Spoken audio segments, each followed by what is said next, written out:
Subscribe to my channel for more tasty recipes and press the bell icon for never miss any update.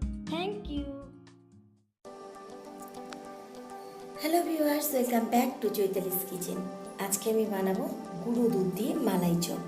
খেতে কিন্তু খুব tasty হয় আর ঝটপট তৈরি হয়ে যায়। বাড়িতে গেস্ট আসার আগে 2 ঘন্টা আগে আপনি বানিয়ে ফেলতে পারেন, সবাই খেয়ে আপনার প্রশংসা করবে। চলুন দেখিয়ে দিই আমি গুঁড়ো দুধ দিয়ে কীভাবে মালাই চপ ঝটপট বানিয়ে ফেলেছি। সবার প্রথমে আমি যা নিয়েছি, চিনি নিয়েছি 120 ml, গুঁড়ো দুধ নিয়েছি 1 কাপ, ঘি নিয়েছি 1 টিস্পুন আর হাফ টিস্পুন বেকিং পাউডার। দুধ নিয়েছি আমি এখানে 1 লিটার, ডিম নিয়েছি 1টি আর এলাচ নিয়েছি আমি 2টো।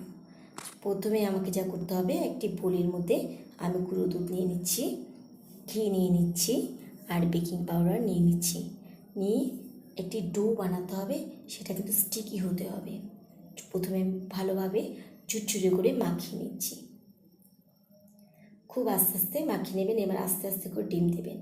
আপনারা চাইলে একটা ডিমে যদি না হয়, আপনারা চাইলে 2টো ডিমও নিতে পারেন। আমার কিন্তু একটা ডিমে হয়ে গেছে। এবার কিন্তু ডোটা ভালোভাবে মাখিয়ে ফেলতে হবে। ডো ভালো না হলে কিন্তু মিষ্টিটা ভালো হবে না। খুব ভালোভাবে এরকম একটি স্টিকি ডো বানিয়ে রাখতে হবে। আমি 5 মিনিটের জন্য রেস্টে দিয়ে দিচ্ছি। 5 মিনিট পরে হাতে ঘি লাগিয়ে আমি কিন্তু এবার আস্তে আস্তে চপগুলো বানিয়ে ফেলব।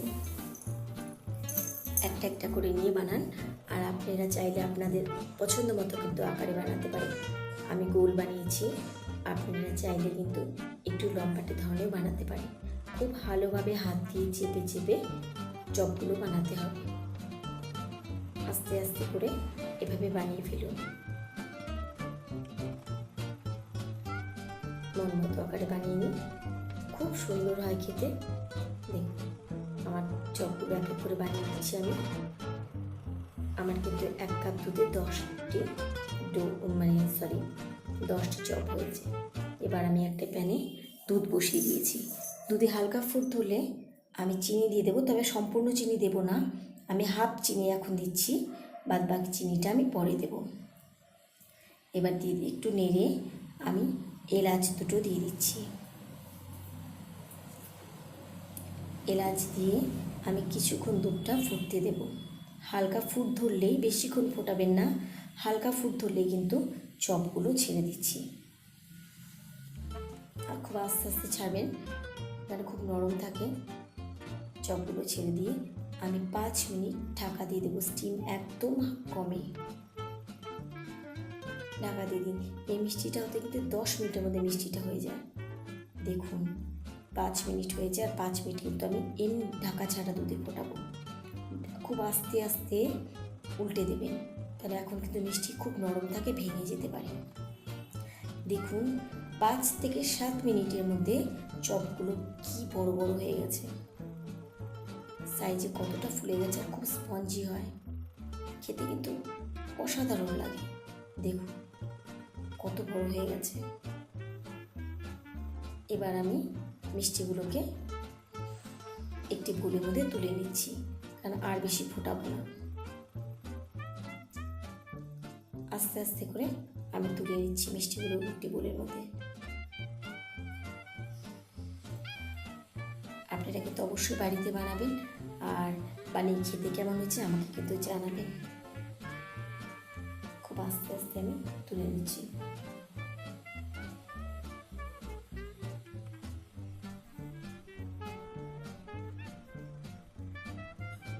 এবার কিন্তু মালাই তৈরি করার পালা।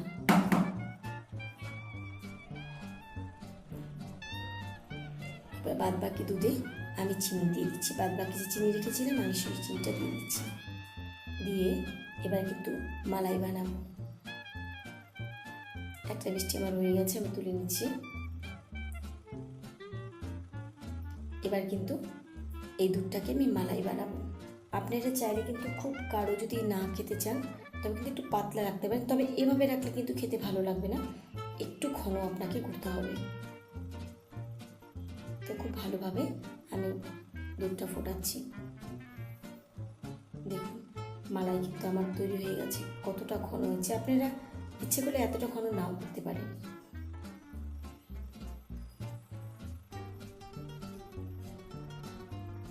আমার কিন্তু মালাই রেডি। এবার কিন্তু আমি দেখুন কতটুকু হয়ে গেছে। এবার আমি চপের মধ্যে কিন্তু মালাইটা দিয়ে দিচ্ছি। সম্পূর্ণ চপের মধ্যে মালাইটা ছড়িয়ে দিচ্ছি। এটা গরম গরম পরিবেশন করবেন না, একটু ঠান্ডা হতে দিন। তারপরে দেখুন প্লেটে আর একটাও মিষ্টি পড়ে থাকবে না।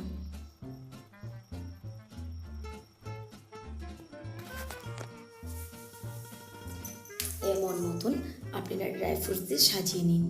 তো বন্ধুরা, কেমন লাগলো আমার মালাই চপ? দেখুন কতটা স্পঞ্জি হচ্ছে, আমি কেটে দেখাচ্ছি। দেখুন শুধু নরম না, খেতেও কিন্তু অসাধারণ হয়েছে। আপনারা ঝটপট বানিয়ে ফেলুন, আর কেমন হয়েছে আমাকে জানাবেন। আজকের মতো আমি আসি বন্ধুরা, আমি আবার আসবো আগামী দিন নতুন একটি রেসিপি নিয়ে। আমার এই রেসিপি যদি ভালো লাগে তো অবশ্যই কিন্তু লাইক করবেন, সাবস্ক্রাইব করবেন আর বন্ধুদের সঙ্গে শেয়ার করবেন। খুব ভালো থাকুন, খুব এনজয় করুন। নমস্কার।